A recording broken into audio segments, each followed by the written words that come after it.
안녕하십니까? 하나원 문학관 TV를 진행하는 손흥섭 시인입니다. 시청자와 문인 여러분, 오늘도 함께해 주셔서 감사합니다. 오늘 주제는 예고한 대로 제65화 하나원 시인의 40번째 시 하운입니다. 오늘부터는 진행자가 쓰는 해설이므로 부족한 부분이 있어도 양해해 주시기 바라며 부족한 부분을 지적하여 주시면 성장하는 기회로 삼겠습니다. 먼저 하운이라는 시낭송을 진행자의 목소리로 들어보시겠습니다. 하운, 한하운. 나 하나 어쩔 줄 몰라 서둘리네. 산도 언덕도 나무가지도 여기라 뜬 세상 죽음의 주인이 없어 허락이 없어 이처럼 어쩔 줄 몰라 서둘리는가. 매양 벌려둔 저 바다인들 풍덩실 내 자물어지면 수많은 오족들의 원망이 넘칠 것 같다. 썩은 육체 언저리에 내 험과 균과 비와 애와 애를 엮어 뗏목처럼 창공으로 흘려보고파. 아, 구름 대고파, 바람 대고파. 어이없는 창공에 섬이 대고파.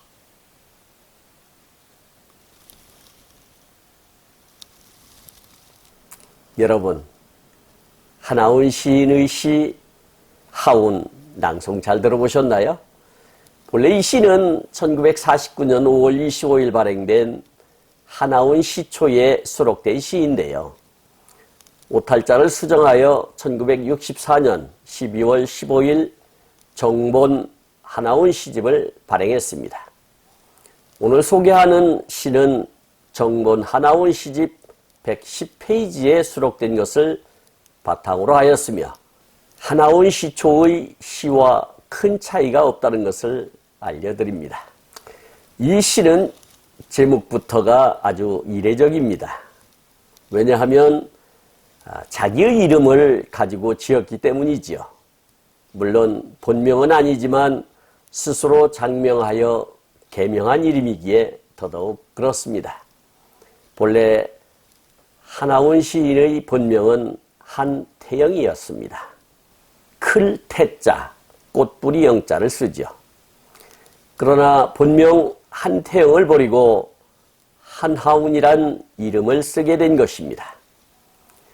이름이라는 것은 예전에는 주로 할아버지가 지어주시는 것이 상례였고 간혹 가다가는 아버지가 지어주시기도 했습니다. 그래서 조상으로 받은 이름이기에 이름에 먹칠하지 않으려고 언행일치는 물론이고 몸가짐에 조심을 했던 것입니다. 여기서 우리는 왜 하운이란 이름을 갖게 되었고 언제 개명하였으며 어떠한 뜻이 들어있는지부터 알고 가는 것이 이 시를 이해하는 데 도움이 될 듯 싶습니다. 우선 그의 기록을 통해 알아보겠습니다. 하나원 시인의 자서전 나의 슬픈 반생기 73페이지에 보면은 챕터 31 하운이라는 챕터가 있습니다. 여기에는 이렇게 기록이 되어 있습니다. 하루는 어머니에게 나의 이름을 매장시키겠다는 건을 이야기하였다. 어머니는 정말로 죽은 아들의 시체를 앞에 놓고 목 놓아 우는 슬픔처럼 통곡하는 것이었다. 나는 나의 이름이 소요이든 영혼과 육체가 지옥으로 갔으리라고 생각할 때 나도 목이 메어 울음보다도 늦은 봄, 겨울에 우는 꽁같이 목이 찢어지는 것이었다.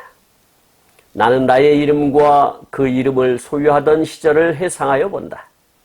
정말로 행복하였다는 마음이 사무친다. 나는 고요히 한태영아 잘 가거라 라고 한마디 마지막으로 이어보는 것이었다. 나는 어머니 보고 이제는 본 이름을 아예 부르지 말라고 하였다. 그리고 하운이라고 불러달라고 하였다. 이제는 내 이름도 없고 영혼도 없고 육체도 없으니 텅 빈 유령이 아닌가. 아니, 나는 유령 같은 존재도 될 수 없는 것이다.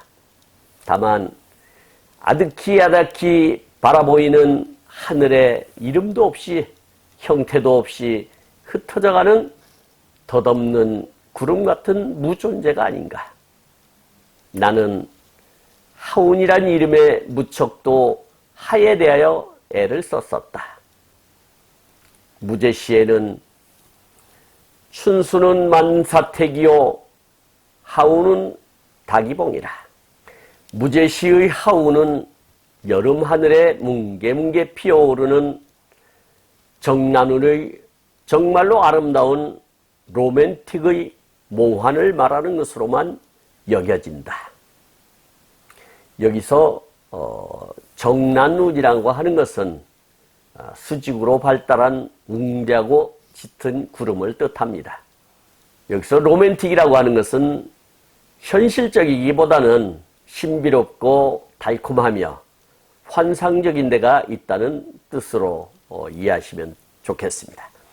그리고 몽환이라고 하는 것은 꿈과 환상이라는 뜻으로 호황된 생각을 이루는 말, 이렇게 이해하시면 되겠습니다. 눈물 속에서 마지막으로 인간의 애증을 넘어서 생각할 때 나는 내가 결코 하운이 될 수 없다고 생각하였다. 나는 누구의 기억에도 있을 수 없는 하운이라 생각할 수밖에는 없었다. 아름다운 하운은 하운대로 무제시 속에 고이 간직하여 시를 읊조리는 풍류에게 영원한 로만을 꿈꿀 수 있도록 옛날같이 그냥 두어버렸다. 여기서 하운 두 번 나왔는데요. 첫 번째 하운은 여름 하자에 구름 운자를 쓴 하운이고, 두 번째 지금 한하운 시인이 쓰는 것은 어찌 하자에 구름 운자를 쓰는, 그렇게 같은 의미지만 다른 뜻을 가지고 있습니다. 여기서 애증이라고 하는 것은 사랑과 미움이라는 뜻이고요. 그 다음에 풍류라고 하는 새로운 단어가 나왔는데, 풍류는 풍치가 있고 멋스럽게 노는 일을 뜻하며, 어원은 삼국사기 진흥왕조의 화랑제도의 설치에 관한 기사 가운데 나온다. 채치원에 따르면 이 풍류도의 내용은 유불선 3교를 포함하는데, 그 실천 과목은 도의로서 몸을 닦고 노래와 춤으로써 서로 즐기며 명산 대천을 찾아 노니는 것을 말한다. 이렇게 이해하시면 쉽겠습니다. 로만이라고 하는 것은 로망을 이야기하는 것인데, 로망은 중세 유럽의 통속 소설이다. 이렇게 이해하십시오. 하운은 이 시를 무제시라고 했는데, 중국 동진 말기부터 남조의 송나라 초기에 걸쳐 사셨던 중국 대표적인 시인 도연명의 사시입니다. 사시의 1시와 2시를 적은 것으로서 사시를 보면 다음과 같습니다. 춘수는 만사택이요 하운은 닭이봉이라. 추월은 양명이하고 동령은 수고송이라. 뜻풀이를 하자면 봄비는 사방의 못을 가득 채우고 여름 하늘의 구름은 기특한 봉우리가 많으며 가을의 밝은 달은 찬란히 빛나고 겨울 언덕의 소나무는 애로우나 그 모습은 빼어나다 이런 뜻이 되겠습니다. 여기서 사시라고 하는 것은 사계절 시이다 이렇게 이해하시면 되겠습니다. 하나원 시인의 시로 돌아가서 제1년을 보면 나 하나 어쩔 줄 몰라 서둘리네 산도 언덕도 나무가지도 이렇게 노래를 했는데요. 여기서 하우는 함경남도 지주집안 맏아들로 태어나 귀공자 같은 사랑을 받으며 일본, 중국에서 유학을 통해 초인류 인텔리가 되었으나 뜻하지 않은 문둥이가 되어 사회로부터 짐승만도 못한 삶을 살면서 무수히 많은 극단적인 생각을 하였습니다. 어느 날 벌거숭이가 된 자신을 뒤돌아볼 때 심정이 이러하지 않았을까 생각됩니다. 어느 날 갑자기 어쩔 줄 몰라 허둥대는데 그래도 너만은 나의 친구일 것으로 생각했던 산도 언덕도 나무가지도 모른 척하니 얼마나 배신감을 느끼고 실망을 했을까 싶습니다. 이러한 내용이 제1연이 아닐까 싶습니다. 그리고 제2연을 보겠습니다. 여기라 뜬 세상 죽음의 주인이 없어 허락이 없어 이처럼 어쩔 줄 몰라 서둘리는가 이렇게 노래를 했는데요. 내가 이 세상의 주인이 될 거라는 청운의 꿈이 물거품이 될 수밖에 없는 현실에서 마치 자신이 뜬구름 같은 존재가 아닐까 하는 생각에 이르자 주인도 없고 허락도 필요 없는 극단적인 생각에서 허둥대는 모습을 그린 것으로 느껴집니다. 그리고 제3연은 매양 벌려둔 저 바다인들 풍덩실내 자물어지면 수많은 어족들의 원망이 넘칠 것 같다 이렇게 노래를 했는데요.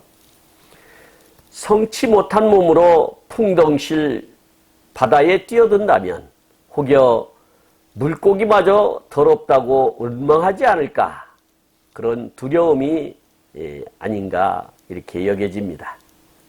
여기서 매양이라는 고 것은 한결같이 또는 늘이라는 뜻이 되겠고요. 자물어지다라는 단어가 나왔는데 이 자물어지다라는 것은 까무러치다의 방언인데 여기서는 뛰어든다는 말이 맞을 듯 싶습니다. 그러니까 바다에 풍덩실 뛰어든다 이런 뜻이 아니겠는가 싶습니다. 제4연은 썩은 육체 언저리에 내 험과 균과 비와 애와 애를 엮어 뗏목처럼 창공으로 흘려보고파 이렇게 노래를 했는데요. 제3연의 두려움에 대하여 물고기에게 욕을 들어먹느니 차라리 이러한 종양으로 인한 험과 득실거리는 나병균과 슬픔과 아직 남아있는 한 종지의 사랑까지도 뗏목으로 엮어 종이 비행기처럼 날려보내고 싶은 절절한 심정이 느껴집니다. 제5연과 6연을 보겠습니다. 구름 되고파 바람 되고파 어이없는 창공에 섬이 되고파 이렇게 노래를 했습니다. 하운이라는 이름의 당위성을 여실하게 보여주는 부분이 아닐까 싶습니다. 아득히 바라보이는 하늘에 이름도 없이 형태도 없이 흩어져가는 덧없는 구름 같은 무존재로서 동종의 사람으로서 사람의 대접을 받지 못하고 살아가는 세상을 떠나 유유자적 바람 부는 대로 자유로운 영혼이 되어 파랑새처럼 날고 싶은 것이 아닐까 느껴집니다. 하나운 시인은 이 시 말미에 친절하게도 하운이라는 한문의 뜻풀이를 주석으로 달아놓았습니다. 주, 어이, 하, 섬, 운 이라고 달아놓았는데 사전적으로 보면 어찌 하와 구름 운자이나 시인답게 구름을 하나훈 시인이 그리는 이상향의 섬으로 보신 것을 엿볼 수 있습니다. 이렇게 짧게나마 해설을 해보았습니다. 어떻게 마음에 드실지 모르겠습니다. 지금까지 함께하신 시청자와 문인 여러분 감사합니다. 제가 하나훈 문학관 TV를 방송하는 이유는 고란과 역경을 딛고 문학의 꽃을 피우신 하나훈 시인을 널리 알리기 위해서입니다. 여러분의 주변이나 하나훈 시인에 관심 있으신 분께서는 인터넷 포털 다음의 카페에서 하나훈 문학관을 검색하여 가입하시면 고 하나훈 시인에 대한 다양한 자료를 접할 수 있으며 많은 시인과 문학 활동을 함께 할 수 있습니다. 그리고 유튜브에서 하나훈 문학관 TV를 검색하시면 하나훈 시인의 진면목을 발견하실 수 있습니다. 다음 제66화는 추억 1이라는 시를 소개하도록 하겠습니다. 광고 말씀 2가지를 안내하겠습니다. 첫 번째는 하나훈 문학관에서 발행하는 동인지 파랑새 제2집에 게재할 원고를 모집하고 있습니다. 첨부된 안내에 따라 기고해 주시기 바랍니다. 두 번째는 제가 제공하는 방송을 보시고 도움이 되셨다면 구독과 좋아요를 누르는 것도 의미 있는 일입니다. 구독은 무료이지만 반드시 누르실 필요는 없습니다. 감사합니다. 진행의 손흥섭이었습니다.